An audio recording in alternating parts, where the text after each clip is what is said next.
welcome to our online meeting again this morning, and I also want to be able to welcome people that are actually tuning in through YouTube and podcast avenues as well. Yeah, what an amazing change of events within 7 days in the world. You know, like this time last week, none of us would have guessed that Israel would have been attacked so violently by extremists. There have never been so many people killed in such a short period of time for many, many years. Innocent people, children, civilians, old people. Really radical things have happened so quickly. So I want to be able to talk a little bit about that and spiritual strongmen. The world is changing rapidly, and whenever you look at world events, often it comes back to Israel as a nation, and people think, well, why Israel? I can remember when I got saved, I'm thinking, why do people always talk about Israel? You know, why not New Zealand? You know, God's own country. Why not New Zealand? Well, the reality is Israel is in the Bible, cover to cover. Israel is the nation. Everything orbits around Israel. And in Israel, everything orbits around Jerusalem. There's actually a spiritual war going on, a real powerful supernatural war. Yes, things are happening in the natural, but the supernatural arena is more agitated and complex and real than our natural world that we actually see. And the reality is, in Jerusalem, when the Lord comes back and things get really cemented under the Lord's reign, Jerusalem is going to become the capital of the world. All the nations will come to Israel, and Jerusalem will be its capital. So evil forces want to get hold of Jerusalem and monopolize that city. So that's part of the reason why it's so complex going on. You know, there's been 6-day wars, and we're seeing the Yom Kippur War, and we see all what happened in AD 70, the conquest and siege of Rome, the multiple crusade battles going on, contending over Israel, over Jerusalem. So these wars have gone on, and they will go on until Armageddon. But behind it, we've got demonic strongmen, principalities and powers that are seeking to usurp, to pull down humanity and position themselves. And so, yes, we have a natural world, but behind it we have extremists. And these people that are wielding guns are charged, they are provoked, they are agents literally of demonic powers. Most of them probably wouldn't recognize it, but they basically have been controlled and they've been stirred up.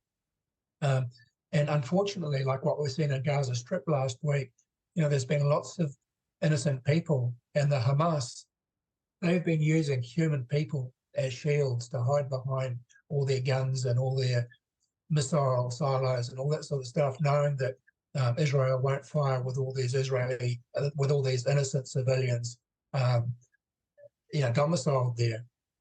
And so, yes, we've got the natural world, but behind it, all this demonic force, and they don't care about humanity really. They're just pawns.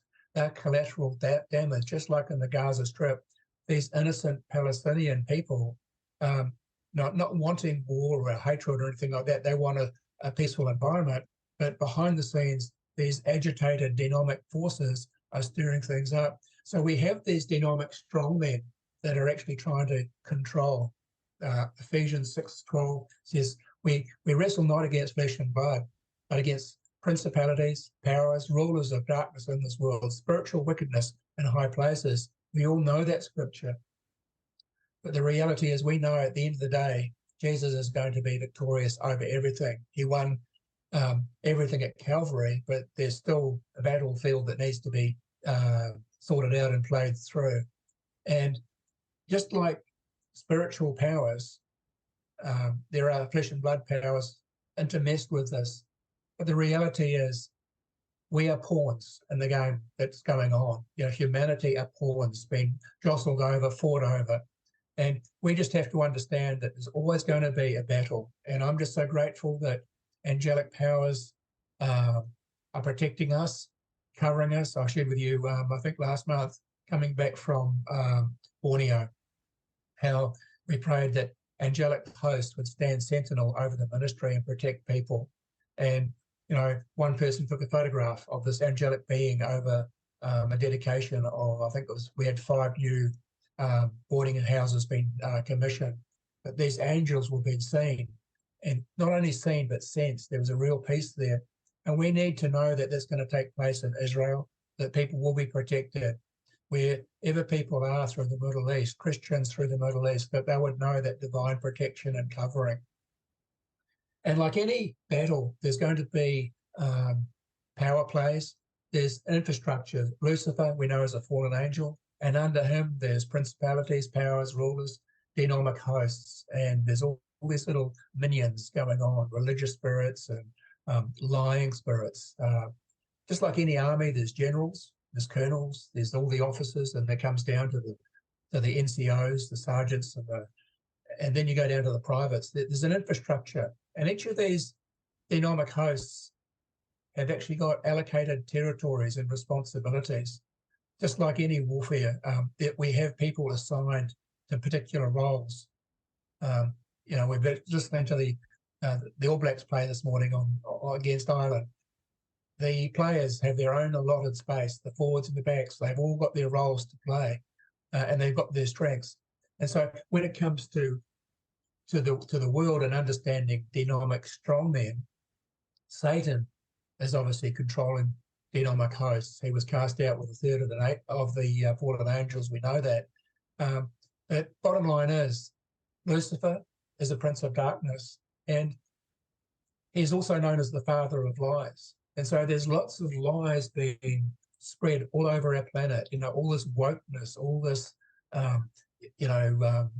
homosexual perversion and sexual immorality and all the stuff. You could list so many things where the lies from the pit of hell have just saturated and polluted our planet, and continuing to do so, invading our schoolrooms where children are mixed up and they don't know, they might be born a boy and told that they're a girl by someone. And it's like, really? I look at my Bible and it says quite clearly, God made male and female. You know, he didn't say there's anything in between, or you could choose later to actually become someone else. It became very clear that God created man and woman, male and female. Archaeologists have dug up bones. They've never found anything in between. It's always been male and females. And under Satan, we have territorial hosts. You know, they look after contingents of people through the continents, through the Middle East, through Asia, through Africa. And under the territorial spirits, there, I believe, are fallen hosts that look after nations, you know, so the nation of Israel, Turkey, Italy, France, Australia, New Zealand, Samoa, they all have angels, hosts, fallen hosts controlling these nations. And under those, again, there's layers of regional hosts. So if you think of a nation like Thailand, for example, you have a nation, but then there's northern Thailand, southern Thailand, metropolitan areas. And under that, again, there's layers of tribal infrastructure. So it's like you break it down. In New Zealand, we have one nation, but there's many Maori tribes. And it's the same with Fiji. It's the same with Samoa. It's the same with Borneo, Indonesia, Malaysia. All these tribes are all through it. And there's principalities and powers that are defined. And so when I went into Thailand for the first time, the plane was landing, descending, the wheels had dropped down, and I was sitting there and I'm thinking, Lord, what's happening? My spiritual antennas were going up and I'm trying to tune into what's going on. And I felt absolutely nothing, like it was an emptiness, there was a void. And I spoke to the person next to me who was a pastor, and I said, what are you feeling? And he said, absolutely nothing. And I said, why is that? And he said, well, you know, we're landing in Bangkok. Bangkok is a Buddhist country, and the Buddhists, they actually pray into nothingness. It's like a void, there's an emptiness. And so the lights went on. Yes, the Buddhists are praying into nothingness and there's emptiness, and that's what we're actually feeling as we're actually landing. And quite often as I travel through cities, through the nations of the world, I feel the spiritual antennas go up and I'm tuning in to what's actually happening. So a number of the nations, I'm feeling a band across the top of my head, and it's like there's a pressure, a subtle pressure, and I know, oh, that's Hinduism. It's just one of those things which is blinding the eyes of the Hindu people, that there's a pressure. And so these entities, these powers, these tribal things are legitimately camped over these locations. And it's the same with cities. Each city has designated hosts, and break it down further, you have villages. And so like the tribal places, there's lots of contention going on between the tribes. Here in New Zealand, we have one nation, New Zealand, but the Maori people don't just have one tribe. There's tribes from the top of the country to the other, and they're always fighting each other, or have been fighting each other. They're not really wanting to come under unity. There's always segregation and agitation going on. And it's the same within the Middle East. What we're seeing here, you have the different nations, but then there's wheels within wheels that are actually happening. But we have to understand principalities and powers are manipulating and controlling. There's religious spirits. There's a mosaic that goes across the top of it. And so, you have all the isms like Buddhism, Hinduism, tribalism, Islam, Shintoism. But, these are religious spirits, and they are working in partnership and overlapping and saturating these people. And so this is the battlefield that the church is having to contend with. And so we've got innocent people that have been blinded, that have been caught up in this incredible deceived world. But fortunately, we know Jesus has paid the price, and we know there's a battle that has to take place before Jesus' return. We have a job to do, but we just have to bind principalities and powers. It's so important for us to be able to pray and look to the Lord and partnership with the Lord. But then there's other religious, not just the religious spirits, there's what I call de-religious spirits. So we have things like animism, which is religious, but then you have humanism, you have secularism, all these things that would seek to discount God, say there's no God. This is a lie from the pit of hell. So we're dealing with that. And so this is part of what's happening now. And so when we see the Middle East, there's lots of agitation. We have these power brokers trying to usurp themselves, antichrist spirits that are stirred up, that want to discredit the Lord. They want to destroy the Jewish nation because they know in their own heart God has set them apart as a supreme ethnic group to be able to, obviously for Jesus' throne.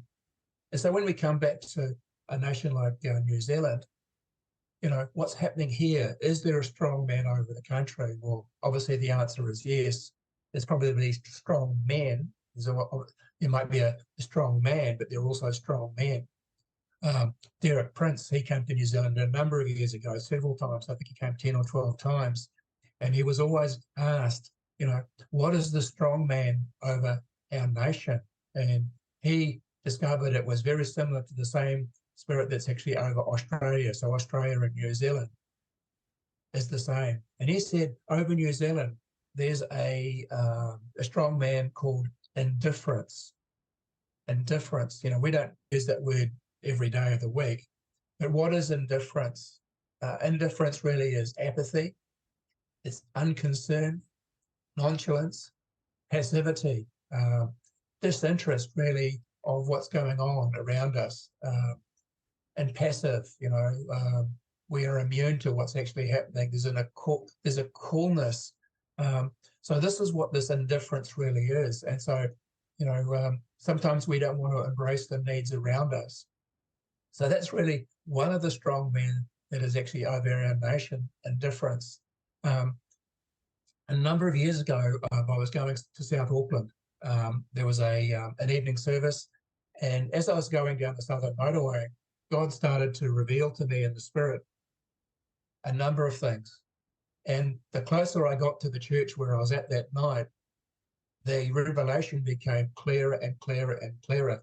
And in the spirit, I could see people leaving United Kingdom, Ireland, and they were coming as colonists to New Zealand. And what they were doing is they were forcing the Maori people off their land. They were there with their families and they were being forced off their land. And so the people, the Maori people there were being dispossessed. But it wasn't just the colonists. It was the churches, the Methodist Church, the Anglican Church. They thought they came in, the Catholic Church thought they had it all together. And they were actually dispossessing people of their land so they could have these really, the best parts of town or buildings in high places. And so this dispossession was forcing people off the land. And the Lord was starting to show me this was the spiritual power that was doing a headbutt with the church. And the Lord showed me that 7 years ago, there was a very powerful prayer meeting. And this principality, this power was neutralized. He was worn down and he was bound.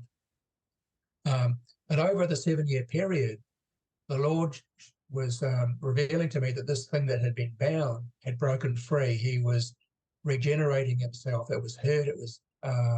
It was suffering, but somehow it got stronger and stronger and stronger. It came back, and it was usurping people again. And so the church has been established. People have been forced off their land. There was a dispossession that was going on. And then the Lord showed me the fact that a number of the children that were coming out of essentially Great Britain and Ireland, they were not the eldest son of the family. They could have been the third or the fourth or the fifth or the sixth son. And so there was no place for them at home.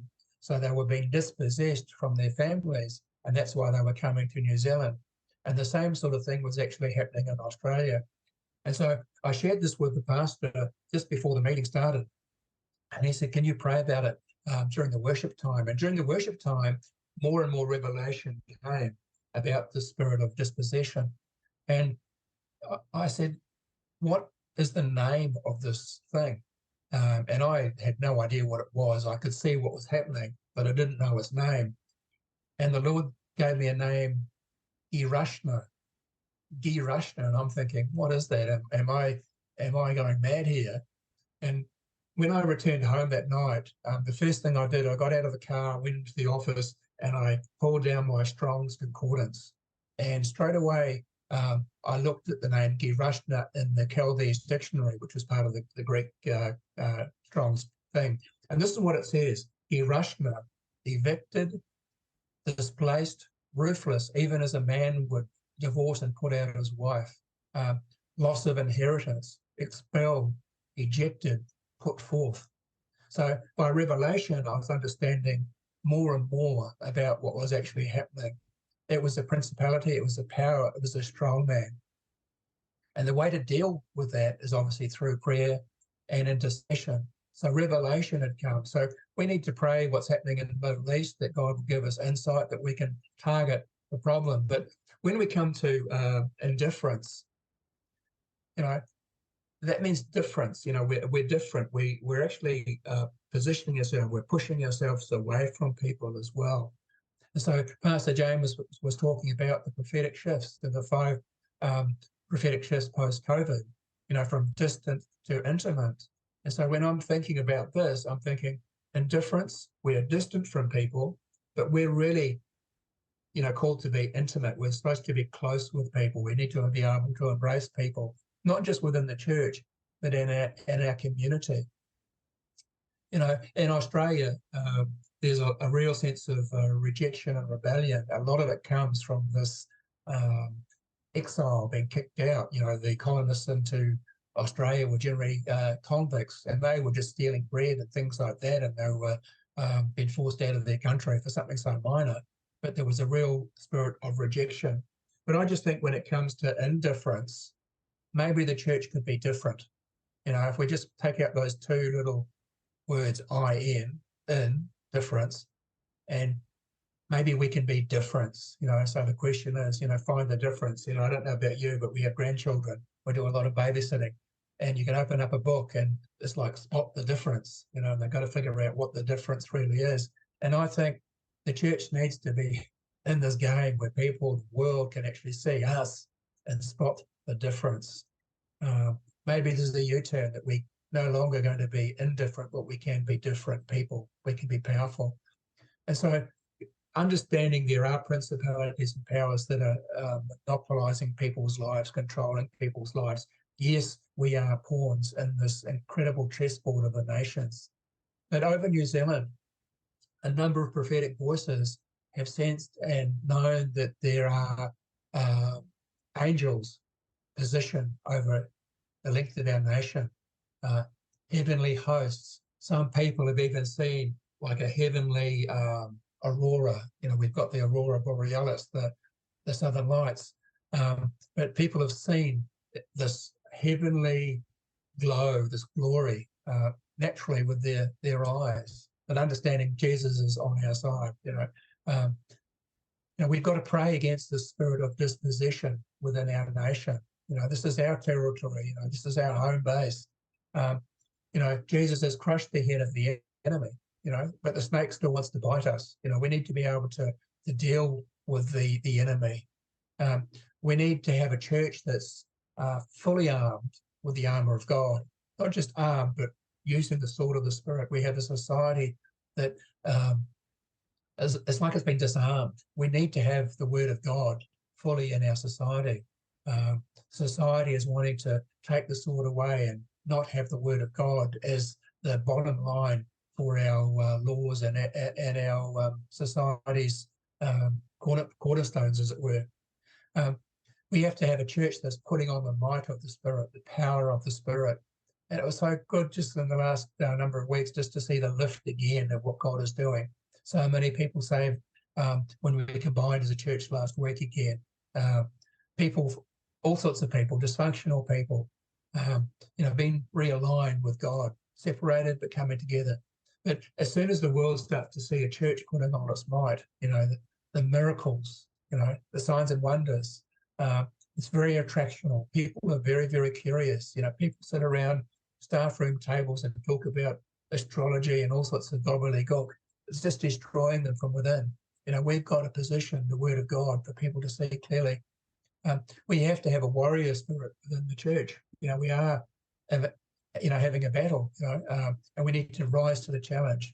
We have to dispel the spirit of fear and intimidation. One of these little minions, as it were, is fear and intimidation. People who are afraid to step out and do anything. They're afraid to invite people to church. They're afraid that they might offend people. We need to be a church on the front foot, not the back foot. We need to be falling in rank. We've got to be courageous. We've got to be bold. At the same time, we have to be sensible. We have to be aware of what's actually happening in the nations. So, I just want to remind you, in the face of all this agitation in the world, 6 days, 7 days, a lot has happened, and potentially a lot more will happen. There's talk about Islamic extremists, Hamas, and Hezbollah, and the Mujahideen having terrorist cells in different nations of the world and universities. They're talking about them being fully equipped with, bombs and suicide bombs and all sorts of crazy things. That's going to bring fear into society. But we need to pray that the enemy's plans are thwarted, they're thoroughly neutralized, that we see God reigning supreme, and we see that the Palestinians, wherever they're at, they may not know God, or they may have a false perception of who he is, following a blind man, a blind lead, that they would see Jesus fully. Often when crisis happens, people get desperate and they're crying out that God would reveal themselves. So that's just a few thoughts for you to think about this morning. So God bless you. I just want to encourage you to keep on praying. Don't give up praying. And if God is giving you revelation when you travel through the nations or through the cities, God will probably be revealing principalities, powers, things that are around you that you need to be aware of, that you can start to pray against and bind.